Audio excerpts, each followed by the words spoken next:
बिस्मिल्लाहिर्रहमानिर्रहीम, अस्सलामु अलैकुम। मेरा नाम है ख्वाजा मोहम्मद उमर और आप देख रहे हैं Carmate PK. Welcome back to yet another video. और जैन को देख के आप खुश हो गए होंगे कि आज हमें कोई इंटरेस्टिंग वीडियो देखने को मिलेगी और यकीनन ऐसा ही होगा। मेरे साथ मौजूद हैं Zainul Abidin from Zainul Abidin YouTube channel. इन्हें आपने सर्च करना हो तो ज़ैनुल आबिदीन 55 लिखेंगे तो इनका चैनल आ जाएगा। वैसे 3 लाख से ऊपर सब्सक्राइबर हैं ऑलमोस्ट माशाल्लाह, और देखने वाले 6 लाख से ज़्यादा हैं, बल्कि 1 मिलियन से ज़्यादा इनके व्यूज़ देखेंगे आप तो एस्टॉनिशिंग है। ये गिला भी है आप लोगों से कि व्यूज़ हमारे ज़्यादा होते हैं, सब्सक्राइबर कम होते हैं। तो अगर आप वीडियो देख रहे हैं तो सब्सक्राइब करना मत भूलिएगा, जैन को भी और मुझे भी। वेलकम करते हैं जैन को। अस्सलाम वालेकुम जैन, कैसे हैं आप? वालेकुम अस्सलाम। ठीक है आप? थैंक यू सो मच, अल्हम्दुलिल्लाह। No worries, the pleasure is all mine. अच्छा, जैन को हमने अगेन तकलीफ दी and he was kind enough के मसरूफियत, बल्कि एक शादी में से उठ के आए। ये कपड़े आप देख सकते हैं माशाल्लाह, कॉटन का सूट पहना हुआ इन्होंने, तो फिर भी भागते भागते आए। So kind of you. No worries.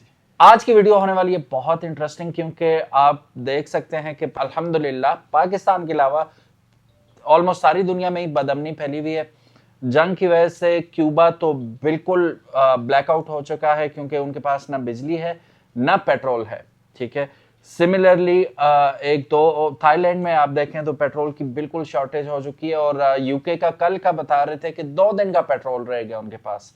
तो पाकिस्तान में भी कुछ ऐसी ही सिचुएशन है इस वक्त। जब उसके आफ्टरमैथ्स आए तो 55 रुपीज़ आपका वैसे नॉर्मली पेट्रोल बढ़ गया, और 300 रुपये तकरीबन 200 हाई ऑक्टेन बढ़ गया। 100 पहले वो ले रहे थे और हाँ।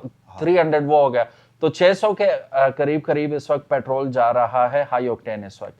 तो अभी वीडियो शुरू होने से पहले ज़ैनुल आबिदीन ने मुझसे ये सवाल पूछा था कि पेट्रोल का कितना एक फर्क पड़ा है बढ़ने का। यकीनन फर्क तो पड़ा है। सबसे पहला जो शॉक लगा वो हमने साथ ही रील बनाई थी। मैंने बाइक में पेट्रोल डाला, 11 लीटर पेट्रोल पड़ा था और उसके हमने पे किए थे तकरीबन 6,500 रुपए। यस। ठीक है, लग पता गया था। तो अब हाई ऑक्टेन वाले मजे तो मुझे लगता है खत्म हो गए, क्योंकि किया ने भी ऐलान किया, हेवल ने भी आई गेस ऐलान किया कि आप रेगुलर पेट्रोल पे हमारी गाड़ियां चला सकते हैं।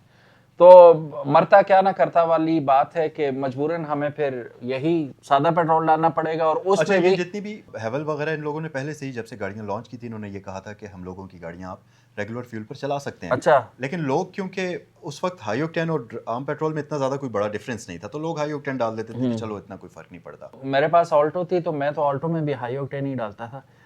तो उसमें अच्छा, आप लोग भी अगर हाई ऑक्टेन ही डालते रहे हैं अभी तक, तो जैन का लेटेस्ट तजर्बा जो है वो मैं आपको जरूर बताना चाहूंगा। जी जैन, हाई ऑक्टेन मुसलसल यूज करने से नुकसान क्या हुआ आपकी गाड़ी को? जी हाँ, जैसा कि अभी आपको मैंने बताया है कि रेगुलर और हाई ऑक्टेन की प्राइस में कोई बहुत बड़ा डिफरेंस नहीं था। तो हम बीइंग एन एक्सपर्ट हम ये सोचते हैं कि यार क्यों ना हम अपनी गाड़ी में अच्छा फ्यूल डालें। ऑब्वियसली अब मैं जब ऑल्टो के बारे में हाई ऑक्टेन का बोलूंगा तो आप लोग कहेंगे कि यार ये बंदा पागल हो गया है जो ऑल्टो में, पाकिस्तानी ऑल्टो में हाई ऑक्टेन डाल रहा है। सो बेसिकली वो एक तजर्बा था जो कि मैंने किया, और मेरी गाड़ी तकरीबन 30,000 किलोमीटर्स के आसपास हाई ऑक्टेन पर ही चली।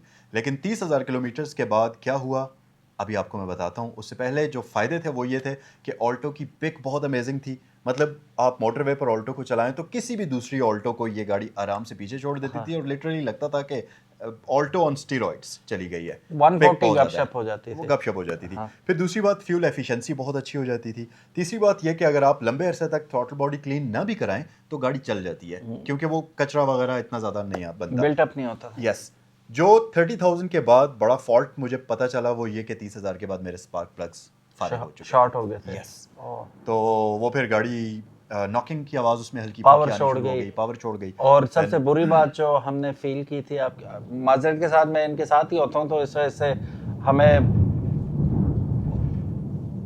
थंडर हो रहा है बहुत सख्त। यहाँ पे शदीद बारिश हो रही है। आप लोग भी बताइएगा आपके इलाके में क्या सिचुएशन है। अभी आपने थंडर सुना। अच्छा, जो last but not the least और सबसे बड़ा इशू था, वो ऑल्टो जानी जाती है अपनी माइलेज की वजह से, लेकिन इनकी ऑल्टो की माइलेज किल हो चुकी थी। यस, 18-19 पर आ चुकी थी। नॉर्मली क्या देती थी? नॉर्मली ये 22 की एवरेज देती थी, जो कि स्पार्क प्लग्स शॉर्ट होने के बाद 18-19 पर आ गई। पिक गाड़ी की बिल्कुल खत्म हो गई। सही। बस ये सारे मसले मसाइल थे। तो मुझे लगता है मैं तो सफर हुआ, लेकिन आपके लिए ब्लेसिंग इन डिस्गाइज हो गया महंगा होना कि आप वापस रेगुलर पे आ गए। हाँ, मैं तो रेगुलर फिर महंगा होने से पहले ही मैं तकरीबन 3-4 महीने पहले से रेगुलर ही डाल रहा हूँ, और अब it's working perfectly fine. Okay, अच्छा जैन, मुझे ये बताइएगा कि हम हर किस्म की वार को कंडेम करते हैं। किसी भी मासूम लड़ते सियासतदान है, मरते अवाम है, ठीक है, जिनका कोई कसूर भी नहीं होता। तो चाहे वो यूक्रेन वार हो, चाहे वो ईरान वार हो, we are strictly against it. लेकिन दुनिया हमारी मर्जी से चलती नहीं है। लेकिन उसके जो आफ्टर मैथ्स होते हैं, जो पूरी दुनिया को सफ़र करना पड़ता है, उसमें एक पाकिस्तान भी, ऑल दो पाकिस्तान इस वक्त अल्लाह का करम है, अल्लाह का शुक्र है, डायरेक्ट वो मुतासरीन में नहीं आता। और पाकिस्तान, मुझे ज़ैद अहमद की वो बात याद आ गई ना कि इन 5 years दुनिया के फैसले पाकिस्तान में हो रहे होंगे। और सारी वो उन्होंने 8-10 साल पहले ये बात की थी, लेकिन अब लिटरली यही हो रहा है कि जंगों के फैसले पाकिस्तान में हो रहे हैं। बहुत बड़ी अचीवमेंट है, हाँ। बहुत बड़ी अचीवमेंट है। अच्छा, इसमें हम गैर सियासी गुफ्तगू कर रहे हैं, हम सिर्फ हाँ। मुल्क के हिसाब से कर रहे हैं। इसमें ये नहीं है कि पीटीआई, नून लीग, ये वो, और नहीं। हम हाँ। बेसिकली सियासत के एक्सपर्ट भी नहीं है, तो हम ये वैसे जेनेरिक सी बात कर हाँ, रहे हैं। तो उसमें यह है कि अभी जो हो रहा है पाकिस्तान के लिए बहुत अच्छा हो रहा है। Yes. हम ये दुआ ये भी करेंगे, कुछ दिनों पहले रूस ने भी कहा है कि हम सस्ता पेट्रोल आपको देंगे, अगर आप ऑफिशियली हमें रिक्वेस्ट करते हैं तो आप ले सकते हैं। ईरान से भी दो आपके आ रहे हैं जहाज पाकिस्तानी फ्लैग के साथ, वो भी अलाउड हैं। तो ऐसा है नहीं है। तो जैन, आपको क्यों लगता है कि क्यों फिर महंगा हो गया पेट्रोल हमारे लिए? पेट्रोल तो जैसे मैंने वीडियो के शुरू में बताया था, यूके में 2 दिन का रह गया, क्यूबा में तो ख़त्म हो गया, थाईलैंड में भी ख़त्म हो गया। पाकिस्तान को मिल तो रहा है पेट्रोल, और जैसा कि रूस ने भी कहा कि हम सस्ता दे देंगे, ईरान से भी आ ही रहा है, तरसील है अल्हम्दुलिल्लाह, फिर महंगा क्यों है? उमर भाई, मेरे ख्याल से ये बात आपकी ठीक है कि तरसील तो हो रही है, लेकिन क्योंकि इंटरनेशनली पेट्रोल की प्राइसेस बढ़ रही हैं, Exactly. और जाहिर सी बात है कि हमने तो ख़रीदना डॉलर में ही होता है, और इंटरनेशनली ही उस रेट पर ख़रीद रहे होते हैं, जिसकी वजह से इफेक्ट आता है। और जो ज़रूरी चीज़ है वो ये कि पाकिस्तान में हमें थोड़ा सा गवर्नमेंट को भी सोचना चाहिए कि रिलीफ आवाम को थोड़ा सा दें। Exactly. क्योंकि अगर आप देखें तो गवर्नमेंट का यहाँ बहुत बड़ा चंक है लेवी की सूरत में, और जो वो ऑलरेडी प्रॉफिट कमा रहे हैं, तो यहाँ पर अगर वो थोड़ा सा चंक आवाम को पास कर देंगे तो उससे मेरे ख्याल से लोगों को एक बड़ा रिलीफ मिल जाएगा। हाई ऑक्टेन की इस वक्त बढ़ाने की ज़रूरत मुझे लग नहीं हाई रहा कि ऑक्टेन- क्यों बढ़ाया इन्होंने। यस, ये मौका नहीं था। हाँ, बट अगर बढ़ाते भी तो थोड़ा सा ग्रेजुअली 50 बढ़ा देते, चलो 100 रुपया बढ़ा देते, लेकिन ये बहुत ज़्यादा है। सो बिल्कुल, अब तो नॉर्मल हर बंदा ये कोशिश करेगा कि नॉर्मल ही फ्यूल पर। हाँ, और साथ ही ये भी था कि ईरान, क्योंकि पहले ईरान की जो धमकी थी अगर आप अमेरिका को कि अगर आप $600 पर बैरल अफोर्ड कर सकते हैं, हाँ, फिर ईरान कर- लगा हुआ है भाई अपनी हाँ। बात पे। तो वही कि अब पेट्रोल वहाँ से भी एक्सपेंसिव आ रहा है, जिसकी वजह से हाँ, पहले मेरा ख्याल है पाकिस्तान में भी $48 और- बैरल दे रहे Yes. थे, तो अब 200-250। तो एक्सपेंसिव बहरहाल, हो गया। ये अल्लाह का शुक्र है कि एटलीस्ट पेट्रोल मिल तो रहा है पाकिस्तान को। अच्छा, अब बढ़ते हैं असल टॉपिक की जानिब। इतनी लंबी तमहीद बनने का मकसद ये था कि हम थोड़ा सा मुल्की हालात और गैर मुल्की हालात, इंटरनेशनल हालात से भी थोड़ा सा हम आगाह कर दें, in case you don't know, discuss करना ज़रूरी होता है। अब बढ़ते हैं असल मुद्दे की जानिब। जैन, आपको क्या लगता है कि is it the right time कि हम स्विच करें ई बाइक्स और ई कार्स की तरफ, या इससे आगे भी अभी हमें वक्त लगेगा? देखें जी, आपने वो कहावत तो सुनी हुई है कौन कि सी? मजबूरी का नाम शुक्रिया। हाँ। अब शुक्रिया करें, और सबसे पहले हम पार्ट्स में डिवाइड करते हैं। वो हजरात जो बाइक्स चलाते हैं, उनको तो डेफिनेटली बाइक्स से मूव करना चाहिए ईवीज के ऊपर। सही। इलेक्ट्रिक बाइक्स इस वक्त आपका गेम चेंजर हो सकता है। आप देखें, कोई भी बंदा जिसने हर रोज 30-40 किलोमीटर ऑफिस जाना होता है और फिर वापस आना होता है, तो 70-80 किलोमीटर अगर उसका चलता, तो मंथ के एंड पर 15 से 18,000 20,000 उसका सिर्फ पेट्रोल का बिल बनता है। ठीक है, अब तो ज्यादा बनेगा। अब ज्यादा बनेगा जी। अब 20 से 25,000 भी बन सकता है। अब अगर आप सेम वही ईवी बाइक पर खर्च कर लेते हैं, तो 2 से 2.5 साल के अंदर अंदर वो ईवी बाइक आपके पैसे वापस पूरे कर लेते हैं। जैन, आपने बड़ी अच्छी बात की। आज ही हम एक जगह गए हुए थे, उनके पास एक इलेक्ट्रिक बाइक देखी, कंपनी का नाम मैं नहीं लूँगा क्योंकि वो प्रमोशन हो जाती है वैसे ही। तो वो 2 यूनिट में 1 हफ्ता चला रहे हैं बाइक को। 2 यूनिट, एक हफ्ता 2 यूनिट में 100 रुपए में चार्ज करते हैं। तो इतने Yes. खुश थे, इतने। हाँ। 3 गाड़ियां उनके घर, 3 गाड़ियां, साथ नन्ही मुन्नी एक इलेक्ट्रिक खड़ी है। कहते हैं मैं बच्चों को स्कूल छोड़ आता हूँ। वो यार खर्चा ही नहीं है इसका। खर्चा ही नहीं। 2 यूनिट लेती है, 100 रुपए में चार्ज होती है, और हम लेके घूमते रहते हैं ऐसे। तो हफ्ते बाद लगा देते हैं चार्जिंग पे, फुल होती है, फिर लेके घूमते रहते हैं। यानी ये 400 रुपए महीने में पूरा महीना एंजॉय करो। सो बेसिकली अगर आपका 50 किलोमीटर के रेडियस के अंदर अंदर का ट्रैवल है, तो ईवी पर आप आंखें बंद करके स्विच कर लें। आप अपना पेट्रोल वाला बाइक बेच दें और वही पैसे ईवी बाइक पर खर्च कर लें, और उसके आ भी बाद जाएगी वो इतने आ में। भी जाएगी। एग्जैक्टली। फिर आप इंजॉय करेंगे सही तरीके से। अब हम आते हैं गाड़ियों की तरफ। गाड़ियों का क्योंकि थोड़ा सा डिफरेंट सीन होता है, तो जाहिर है, जैसे मेरे पास एक ही गाड़ी है यूज़ की, तो वो मेरी प्राइमरी गाड़ी भी है, शहर की गाड़ी भी है, लॉन्ग ट्रैवल की भी गाड़ी है। अब मेरे जैसा अगर कोई बंदा है तो मैं तो अगर मुझसे कोई पूछे कि भाईजान एक ही गाड़ी है और प्राइमरी एक ही गाड़ी है और उसको मैं ईवी पर शिफ्ट करना चाहता हूँ, तो मैं अभी के लिए यही कहूँगा कि भाईजान अभी आप पेट्रोल पर ही रहें, गाड़ी का यूजेज कम कर लें। अगर आपकी पहले 50 किलोमीटर चलती थी तो आप 40 चला लें, 30 किलोमीटर चला लें, क्योंकि ईवी अगर गुजारा आपके करें। गुजारा, हाँ अब वो वाला वक्त है कि थोड़ा सा आप गुजारा कर लें। हाँ। हाँ, अगर आप एक ऐसे बंदे हैं जिसके पास एक ही गाड़ी है लेकिन वो अफोर्ड कर सकता है, वो करोड़ से ऊपर जा सकता है, तो फिर आपको प्लग इन हाइब्रिड गाड़ी इस वक्त ऐसी कोई सी अच्छी सी लेनी चाहिए जिसमें जैको J7 है, हेवल H6 PHEV है, ये चेरी की अभी गाड़ियाँ आई हैं MG PHEVs, PHEV है। MG PHEV है। PHEV गाड़ी आपके जो है ना सही मज़े कराएगी। अब ये जितनी भी गाड़ियाँ मैंने नाम लिया है इसमें कोई 50 किलोमीटर की रेंज देती है, कोई 100 किलोमीटर की, कोई 70 किलोमीटर की, कोई 170 किलोमीटर की रेंज देती है। अब आपने गाड़ी चूज़ करनी है अपनी ज़रूरत के अकॉर्डिंगली कि आपकी डेली गाड़ी चलती कितनी है। ऐसे नहीं कि मुंह उठा के कोई भी बंदा कहे कि यार वो गाड़ी बहुत अमेजिंग है और आपने उसके सुनने पर PHEV ले ली। नो, आप ये देखें कि आपका डेली डिस्टेंस कितना कवर होता है, फिर उस हिसाब से जो गाड़ी आपके बजट के अंदर बैठती है वो PHEV आपके लिए सबसे बेस्ट सूटेबल होगी। लेकिन जैन ये भी तो देखें, PHEV अभी आई SUV के उसमें आ रही है, सेगमेंट में आ रही है। नीचे हमारे पास तो कोई PHEV सेडान या हैचबैक में अवेलेबल ही नहीं है। अगर है भी, जैसा इलेक्ट्रिक है, PHEV कोई है तो आप मुझे बता दें कि सेडान या हैचबैक में आ रही हो, क्योंकि जो बंदा ऑलरेडी लैंड क्रूजर्स और वो बड़ी गाड़ियां चला रहा है, ही डजंट इवन केयर कि पेट्रोल की क्या प्राइसेस हैं नॉट।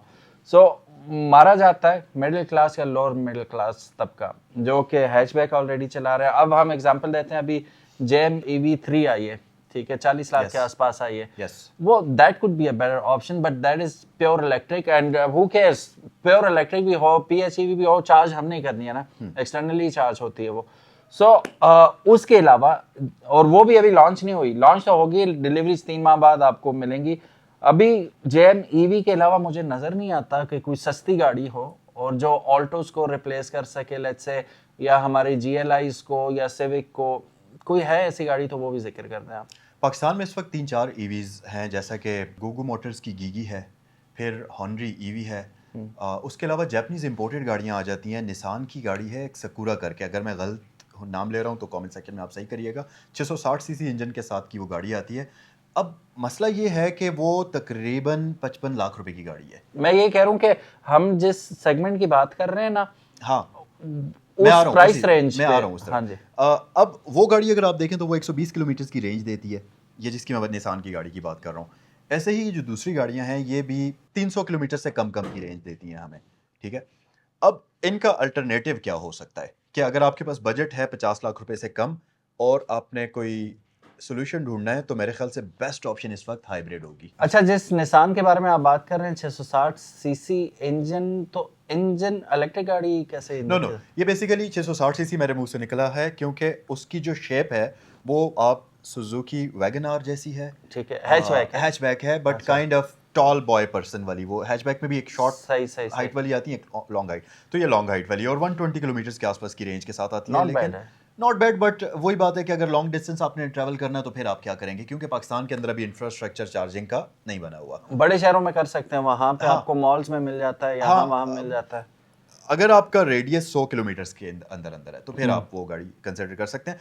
अदरवाइज अगर आपने एक ऐसी गाड़ी लेनी है जो आपकी प्राइमरी गाड़ी है, आपने शहर से बाहर भी जाना होता है, आपने शहर में भी फिर चलाना मुश्किल होता हो है, जाएगा। फिर मेरे ख्याल से आपको पुरानी हाइब्रिड्स की तरफ वापस आना पड़ेगा। जैसे हम कहते हैं ना, गुजारा करने के लिए तो आप पुरानी 12-13 मॉडल की प्रियस ले सकते हैं, वो बड़ी अच्छी ऑप्शन है।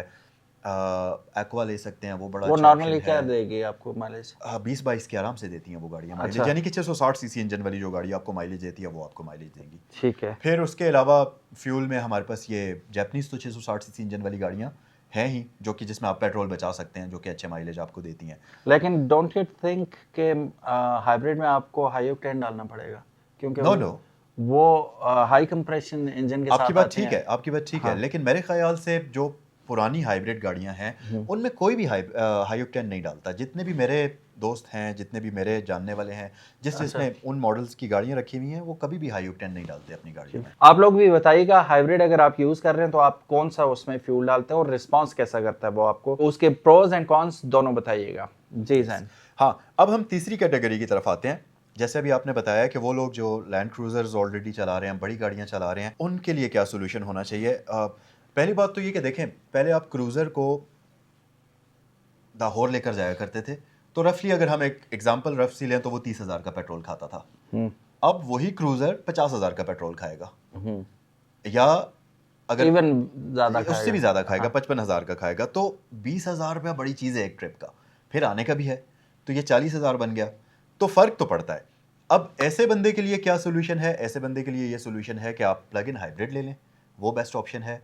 या आप प्लग इन हाइब्रिड में भी फिर आप बड़ी गाड़ियों में लेना चाहते हैं तो टैंक है, 10500 है। अगर इलेक्ट्रिक में लेना चाहते हो EV5 है किया की 600 किलोमीटर के साथ आती है। एग्जैक्टली, वो ठीक है, बड़ी वो प्यारी गाड़ी 2.5 है। करोड़ पे तक वो भी मिल जाती है। यस, वो बड़ी प्यारी गाड़ी है। फिर उसके अलावा ये जो हेवल की प्लग इन हाइब्रिड्स हैं, ये आप कंसिडर कर हाँ, सकते ये हैं, भी ये बड़ी अच्छी। या अगर आपने वही गाड़ी रखनी है बड़ी, तो फिर आप साथ शहर के चलाने के लिए, क्योंकि जाहिर है आप क्रूजर को तो या इस तरह की गाड़ी चेरी न्यू एंट्री है, चेरी वो टीगो 9 है, टीगो 8 है। हाँ, फिर दूसरी बात ये कि ऐसे बंदे के लिए 2 से 3 गाड़ियां रखना कोई मुश्किल नहीं होती, क्योंकि जिसने क्रूजर 4-5 करोड़ का रख लिया है, वो 50 लाख की एक दूसरी गाड़ी भी साथ अफोर्ड कर सकता है। तो ऐसे बंदे के लिए ये है कि वो 50 लाख की रेंज में होंडा EV एक घर में रख सकता है, या करोड़ की रेंज में दीपाल S05 एक एक्स्ट्रा आप ले सकते हैं। बहुत प्यारी गाड़ी है वो। आपको 170 किलोमीटर की रेंज भी मिलेगी, और आप क्रूजर से उठ के जब उसमें बैठेंगे तो आपको ऐसा नहीं लगेगा कि आप बहुत ही ज्यादा डाउन हो गए हैं, डाउनग्रेड कर दिया गया आपको। वही ऑलमोस्ट वही। फिर करोड़ से ऊपर तो काफी ऑप्शंस आ जाती हैं हमारे। फिर तो बहुत ऑप्शंस आपके पास आ जाते हैं। और जापानीज में एक प्रियस की 4th जनरेशन में आई गेस आया करती है प्लग इन हाइब्रिड। हाँ, वो भी करोड़ रुपए के आसपास की रेंज है। वो बड़ी अच्छी गाड़ी है, आप यूज कर सकते हैं।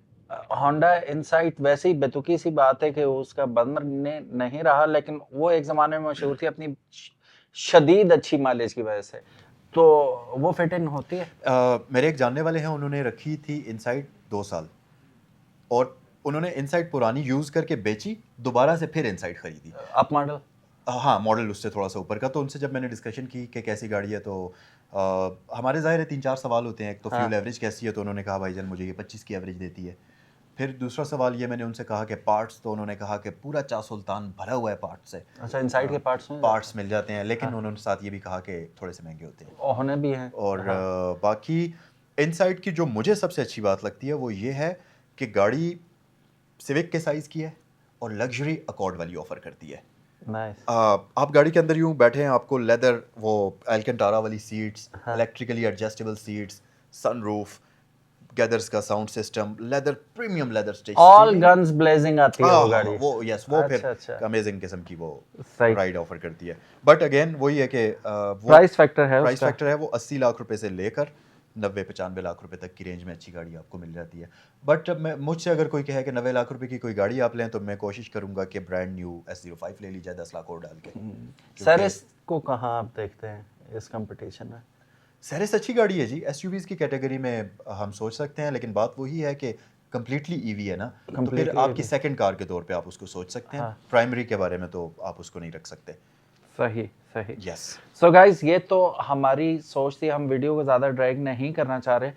कुछ जनरल हमने बात की, ग्लोबल जो हालात चल रहे हैं उनके बारे में, और उनका इफेक्ट जो पेट्रोल पे पड़ा और पेट्रोल की वजह से आवाम पे पड़ा वो देखा। और अभी पंजाब ई-टैक्सी स्कीम का भी आगाज़ हुआ है। वो ख़वातीन के लिए बड़ा प्रेफर कर रहे हैं ई-टैक्सी स्कीम के, उनके लिए आसानियाँ, और मर्दों के लिए भी हैं। तो वो भी ज़रूर चेकआउट कीजिएगा। अगर कहते हैं तो हम मुफस्सिल वीडियो भी बना देंगे कि अप्लाई कैसे कर सकते हैं। तो मेरा ख्याल है कि वो भी एक अच्छा इनिशिएटिव है कि आपको जो है आइस इंजन से हटा के टोटल इलेक्ट्रिक पे ले आएंगे। और उसका जो हमारा मेन कंसर्न है ना कि इंफ्रास्ट्रक्चर नहीं है, क्योंकि अब ये गवर्नमेंट खुद वो इसे लॉन्च कर रही है, तो वो इंफ्रास्ट्रक्चर भी खुद ही बनाएगी। फिर जब इन गाड़ियों के लिए इलेक्ट्रिक चार्जेस होंगे तो फिर हमारी गाड़ियों के लिए भी होंगे डेफिनेटली। तो पंजाब मेरा ख्याल है ऊपर जा रहा है, ठीक है, और सिंध, बलोचिस्तान और हम लोग ज़रा बैकफुट। हाँ, वो बात है। ये आपका बड़ा अच्छा आपकी सोच है कि ये जो ई टैक्सीज वाला सीन है, लेकिन यहाँ पर एक प्रॉब्लम है। अगर चार्जिंग का इंफ्रास्ट्रक्चर टैक्सीज को प्रोवाइड करेंगे तो वो शहर के अंदर ही होगा, क्योंकि देखें मैं बात कर रहा हूँ कि लॉन्ग पर गाड़ी चलाने की। लॉन्ग पर आपको तभी फ़ायदेमंद हो सकती है जब आपका मोटरवेज के ऊपर इतने ज़्यादा चार्जर्स हों कि आपका एक चार्जर बंद है, आप कहें कोई बात नहीं, आप बात नहीं समझ आगे एक और चार्जर मिल मैं जाएगा। एक्सप्लेन कर दूं। Punjab is a huge promise. Oh yes, आप ठीक कह रहे हैं, वो बात तो हम जैसे ही एंटर होंगे पंजाब में, हाँ, चार्ज ही एंटर होंगे ना, हाँ, तो फिर हमें अवेलेबल होगा कि यार मोटरवे पे स्पेशली इन्हें करना चाहिए। मोटरवे पे कर लेते हैं, वरना जीटी रोड जिंदाबाद। हाँ ये तो ठीक है। हाँ ये तो बात है वो कि वहाँ पे पूरे तो हमें हाँ, मिल ही पूरे जाएगा। पंजाब की अगर बात की जाए पूरे पंजाब की तो फिर तो हाँ, एक बहुत ये बड़ा Punjab area is not only हाँ लाहौर ना। हाँ हाँ हाँ एक बहुत बड़ा एरिया हाँ, कवर हो जाता है और तो उसमें उसमें ये है कि Yes. आप गुजरात चले जाएं, गुजरावाला चले जाएं, क्रॉस करते करते ही जाएंगे ना। ये बिल्कुल ठीक बात है लेकिन ये डिपेंड करता है कि अब जब ये पॉलिसी प्रॉपर तरीके से निफाज होगा इसका हाँ। फिर उसके बाद जब सेटअप बनेगा तो वो देखना पड़ेगा कि कैसा ये लोग करते हैं लेकिन उम्मीद है कि अच्छा होगा इंशाल्लाह इंशाल्लाह। और हम यही दुआ करते हैं कि इसी तरह ये फेडरल के अंडर आ और जाए और पूरे पाकिस्तान में हो। आना चाहिए और दूसरी बात सबसे बड़ी बात फायदा ये होगा कि बहुत बड़ी फ्यूल की कंजम्पशन कम हो जाएगी क्योंकि जो शहर के अंदर टैक्सीज चलती हैं हाँ, जो उबर क्रीम्स पर गाड़ियां चलती हैं जो इन ड्राइव पर गाड़ियां चलती हैं वो बहुत बड़ा एक फ्यूल की कंजम्पशन करती हैं मुल्क की डिपेंडेंसी खत्म हो Yes, जाएगी ना yes. फ्यूल से बहुत ज्यादा, और वो बचत हो जाएगी, बचत फिर हो वो जाएगी कहीं और पे yes. लग सकता है। तो ये एक बड़ी अच्छी बहुत अच्छी तो सोच है वो जैसे कहते हैं ना कि कुब्बे को, हिंदुओं की मिसाल है पंजाबी की भी, कि कुबड़े को लतकारी आ गई या लत बच गई ठीक है, तो लात लगी वो सीधा हो गया। तो हमें भी ये ब्लेसिंग एंड डिस्गाइज वाली बात हो जाएगी कि चलो भाई हम मूव ऑन कर जाते हैं इसके ऊपर, ईवी के ऊपर। तो यही मेरा ख्याल है कि बेटर मौका है कि petrol already out of reach होता जा रहा है।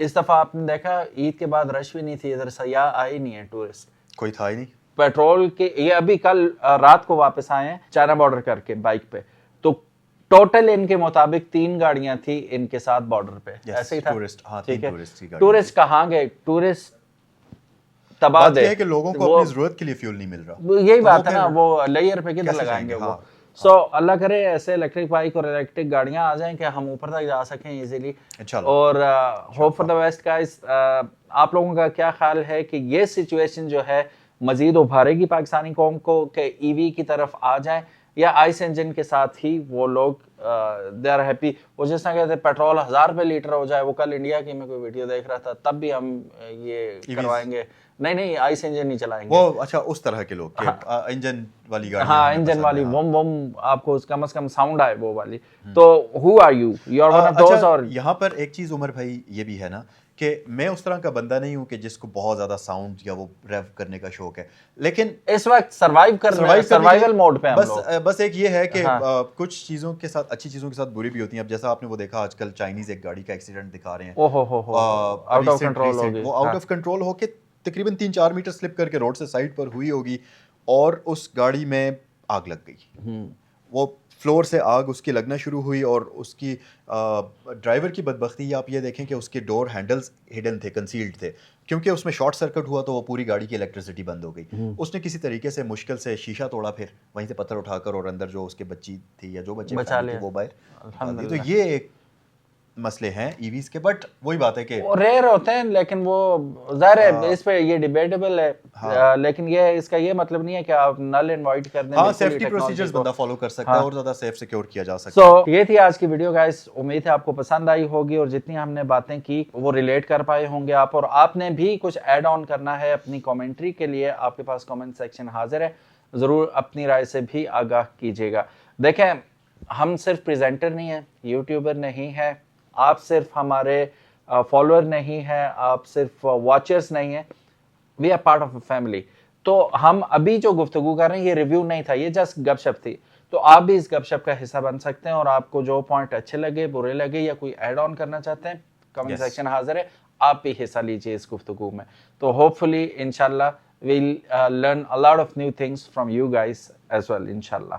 तो thank you so very much for watching this video. मिलते हैं इंशाल्लाह नेक्स्ट वीडियो में, तब तक इजाजत, अल्लाह हाफिज, अस्सलाम वालेकुम।